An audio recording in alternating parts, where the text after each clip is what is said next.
आज यहाँ chat GPT कौन कौन से?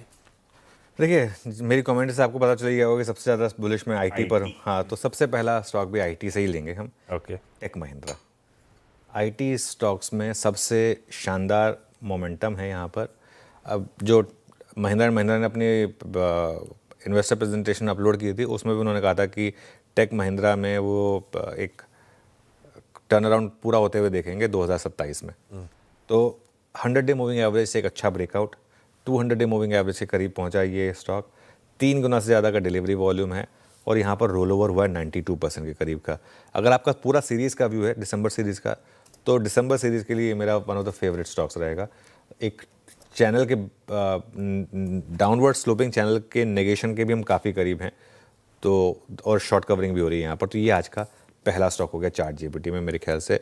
अब आज एक्सपायरी हो सकता है कुछ भी करे स्टॉक, लेकिन जैसा मैं कह रहा हूँ अगर आपका 1 महीने का व्यू है तो ये पहला स्टॉक होगा। दूसरा स्टॉक, और इसमें एक और चीज़ बताऊँ मैं, इस समय सिर्फ निफ्टी आईटी है जो सॉर्ट ऑफ आउट परफॉर्म कर रहा है बड़े इंडेक्सेस में। दूसरा है एबी कैपिटल, थोड़ा सा रिस्की स्टॉक है, लेकिन एबी कैपिटल में शानदार ब्रेकआउट देखने को मिला कल की ट्रेड में। वीकनेस वाले दिन 20 डेमा से एक मैसिव ब्रेकआउट, और आप देखिए एक ही कैंडल में इसने करीब करीब 3 कैंडल्स को नेगेट किया है अच्छी डिलीवरी बाइंग के साथ, और 94% के करीब रोल ओवर, और चार्ट इसका बहुत सूदिंग है। करेक्शन में बाइंग करने पर यहाँ पर पैसा बन रहा है। लॉन्ग बिल्डअप भी काफ़ी शानदार है।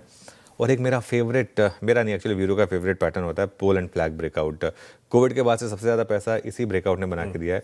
पोल एंड फ्लैग ब्रेकआउट क्या होता है? वो basically pole and flag breakout, आप अगर चार्ट देखेंगे ना तो आपको दिखाई देगा कि जैसे अगर मान लो एक कोई फ्लैग है और उस फ्लैग में एक ये देखिए ये झंडा हो गया ना, बेसिकली एक पोल है, ये फ्लैग है, और उसका ब्रेकआउट किया है उसने, तो उसको हम पोल एंड फ्लैग ब्रेकआउट कहते हैं डेली चार्ट पर। और टू व्हीलर्स में मैसिव मोमेंटम है, मैसिव मोमेंटम।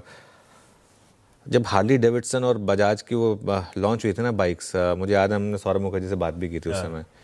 स्टॉक कहाँ आ गया था, ये सब ने कहा था कि बस लोग इसकी बाइक लेंगे नहीं, इतनी महंगी बाइक से वहाँ से डबल से ज़्यादा हुआ है स्टॉक, लार्ज कैप स्टॉक।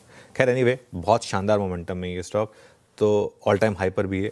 तो ये 3 स्टॉक हो गए, बाकी 3 स्टॉक हम चैट जीपीटी पार्ट 2 में डिस्कस करेंगे 9 बजे। बिल्कुल ठीक, ये हो गए